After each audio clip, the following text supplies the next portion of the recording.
Direct du circuit Paul Ricard à l'occasion du prologue du Tour de la Provence, Tour cycliste de la Provence, dont le prologue donc a eu lieu cet après-midi sur la piste du circuit Paul Ricard où nous accueille Stéphane Clerc, le directeur du circuit. Merci d'être avec nous, Stéphane. Voir des vélos sur la piste du Paul Ricard, alors c'est assez rare, mais ça arrive quand même de temps en temps. Racontez-nous. Oui, alors ce qui est surtout très rare, c'est que la piste vient d'être refaite en vue du Grand Prix de Formule 1 qui aura lieu au mois de juin. Et les premiers à avoir pu utiliser cette piste, ce ne sont ni des motos, ni des voitures, ni des camions. Mais des vélos. Mais des vélos. Et ça, c'est quand même quelque chose d'exceptionnel. Je crois que les coureurs professionnels ont adoré, les spectateurs ont adoré, et on a vécu une journée formidable. Alors oui, les vélos, c'est vrai, ils viennent déjà plusieurs fois, puisque chaque mois, on a des séances d'entraînement pour les cyclotouristes, les amateurs, pas les professionnels. Mais là, on avait vraiment du très très haut niveau avec un temps inférieur à 7 minutes. Aujourd'hui, c'est le record du Tour, puisque nouveau circuit, nouveau tracé, nouveau record. On verra si dans quelques jours les voitures ou les motos arrivent à les battre. Vous l'avez peut-être suivi sur laprovence.com et sur la page Facebook de la Provence cet après-midi. C'est Alexandre Géniez qui a remporté ce prologue. Donc vous l'avez dit, Stéphane, en moins de 7 minutes. Et vous avez eu l'occasion, vous, Stéphane, de rouler cet après-midi, puisqu'il y a eu un pré-prologue, on va dire, avec de nombreux invités, de nombreux partenaires qui ont pu courir une première fois sur cette piste. Et alors, donnez-nous votre temps, parce que je crois que vous allez être très fiers. Ah non, j'en suis pas fier. Quand je sais qu'on pouvait faire moins de 7 minutes, je suis très très loin. Un peu plus de 9 minutes, je crois 9 minutes 15, qui est très lointain au classement, mais qui, pour un amateur, j'allais dire, est quelque chose de formidable. C'est de dire, j'ai roulé sur la même piste que des champions. Il y a encore de la marge, j'ai du boulot et de l'entraînement en vue. Je vais profiter tous les soirs pour rouler sur cette magnifique piste. Alors, Stéphane, un dernier mot. Parlez-nous du retour de la Formule 1. La dernière fois qu'il y a eu de la Formule 1 ici au circuit Paul Ricard, c'était en 1990. Alain Prost sur Ferrari avait remporté ce Grand Prix de France. La F1 est de retour cette année au Paul Ricard. Comment ça se prépare et quelle sera cette grande fête qui arrive au mois de juin ? 10 ans après le dernier Grand Prix à Magny-Cours, c'est vrai que la Marseillaise va résonner, au moins au départ. On espère également une seconde fois à l'arrivée avec 3 pilotes français engagés l'année prochaine en Formule 1, une écurie française. Donc on espère que ce retour sera on est un peu cocardier, donc voilà, on l'espère tricolore en tout cas. La manifestation se prépare, c'est beaucoup de travail. Un gros chantier, vous l'avez vu, la piste a été modifiée, mais on va créer des tribunes, 51 000 places de tribunes, des parkings, des aires d'accueil pour les spectateurs, donc beaucoup de travail en perspective, mais tout va bien. On est dans les délais et la billetterie fonctionne à plein régime. Beaucoup de spectateurs ont déjà réservé leurs billets, donc on est très content et très enthousiaste. Dernière chose, on a l'impression que c'est un événement qui est attendu par le public, par les fans de F1 qui avaient peut-être un peu délaissé le championnat du monde ces dernières années et qui vont de nouveau redécouvrir la Formule 1. Il y a un véritable engouement, on sent cet engouement à la fois au niveau régional, voire au niveau international pour ce retour d'un Grand Prix de Formule 1 en France. Donc ça, c'est formidable. Les télés vont le diffuser en direct et gratuitement sur des chaînes. Sur TF1. Sur TF1 en particulier. Donc ça veut dire que ça y est, la F1 retrouve la place qu'elle avait perdue et on espère pour très longtemps. Merci Stéphane Clerc, merci d'être venu sur ce plateau et merci de nous accueillir, évidemment, ici chez vous, au circuit Paul Ricard. Je vous laisse regagner la soirée officielle qui se déroule en ce moment et que vous avez ouvert, évidemment, au travers de votre discours protocolaire. Et on va accueillir un nouvel invité, c'est Jean-Christophe Serfati, le président directeur général de la Provence, qui va nous rejoindre. Bonsoir Jean-Christophe, merci d'être avec nous.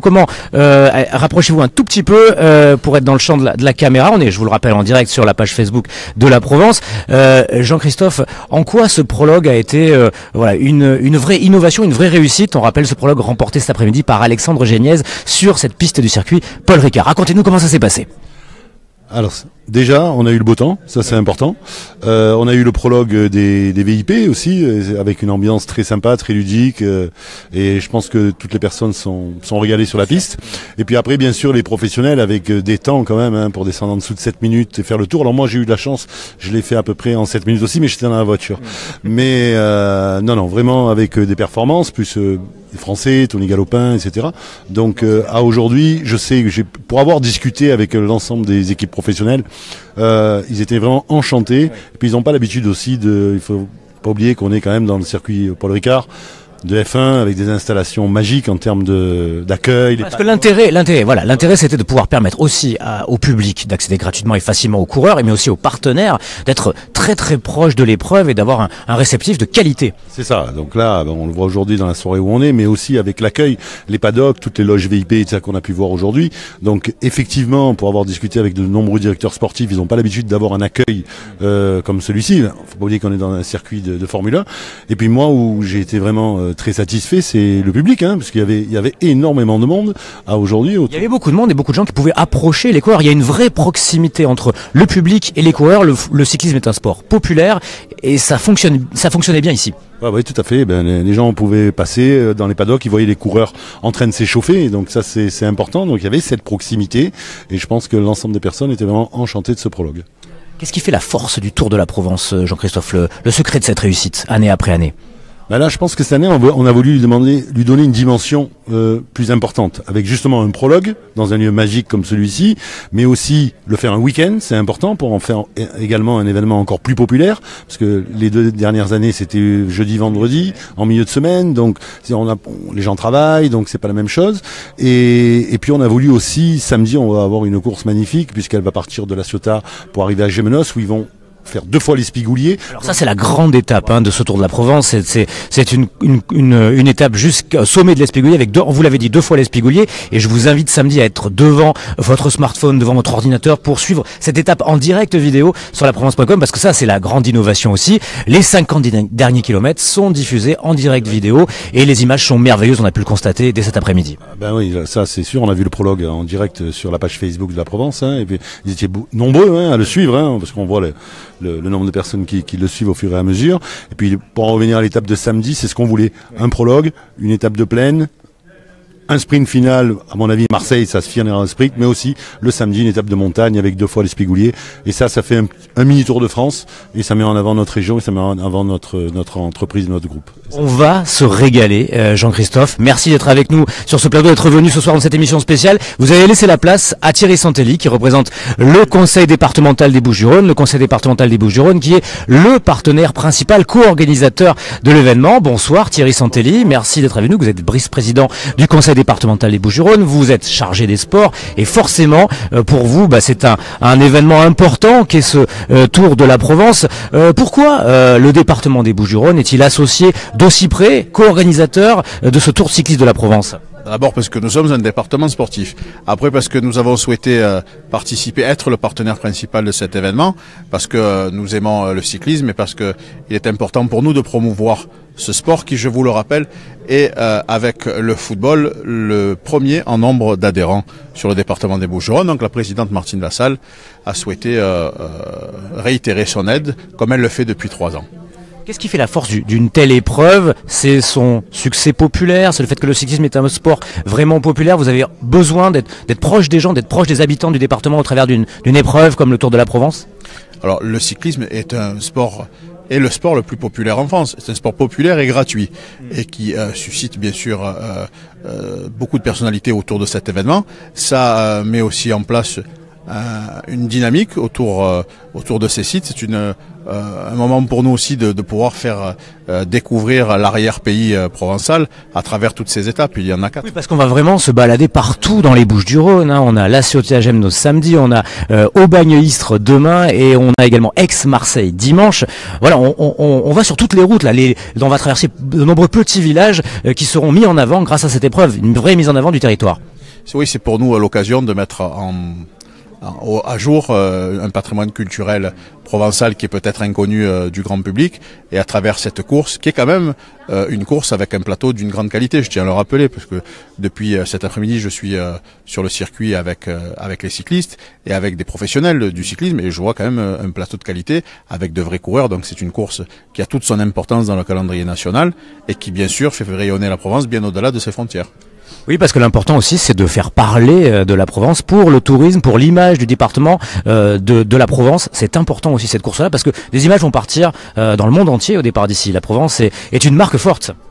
C'est aussi une manière pour nous de montrer au reste de la France qu'ici, avec des pratiques sportives, avec des événements sportifs de cette qualité, nous savons faire venir un autre public qui jusqu'à présent ne nous pouvions toucher que par ailleurs. Aujourd'hui, avec une manifestation comme cette course, qui, je vous le rappelle, fait rayonner le territoire au-delà de ses frontières, nous pouvons avoir des réservations dans les hôtels, des restaurants qui tournent mieux, bref, une économie qui se fait autour d'événements sportifs. C'est bon pour l'économie, ça crée de la richesse et ça crée des emplois. C'est quand même notre principale priorité.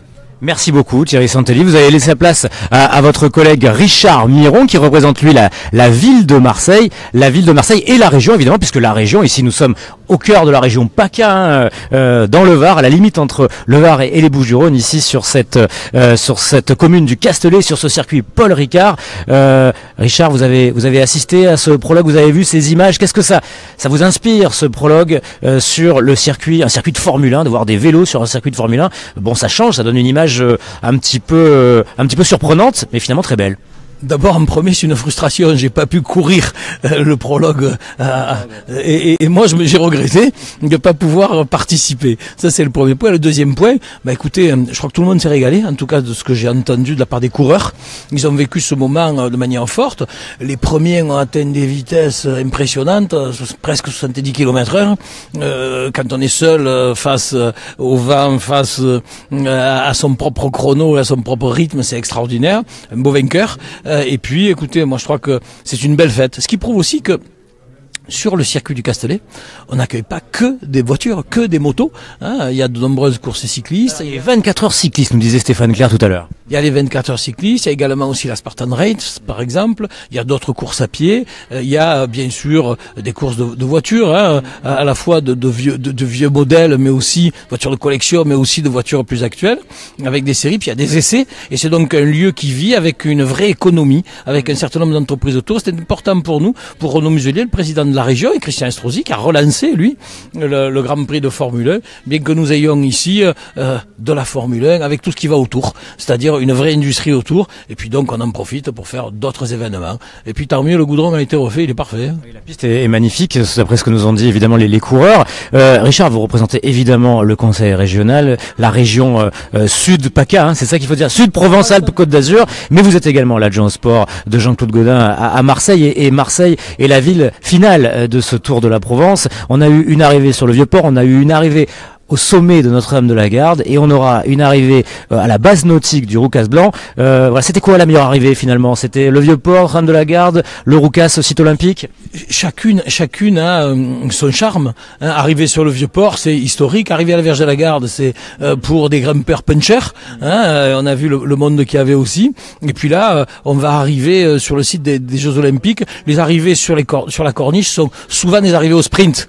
Donc avec du gros sprint. Une étape de puncher qu'on annonce entre Aix et Marseille, qui pourrait sourire à Maxime Bouet, par exemple, le provençal Maxime Bouet. Par exemple, on lui souhaite une arrivée en vainqueur dans sa ville. Je le croise assez régulièrement sur les routes quand je fais du vélo.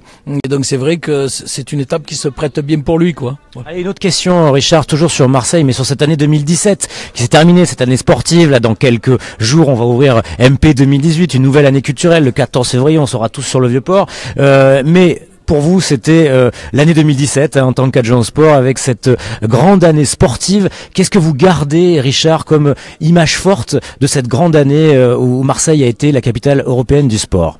Je garde 3 images. La première, c'est celle de la montée de la Vierge de la Garde, je suis derrière des coureurs dans une voiture, et il y a des milliers de personnes tout le long.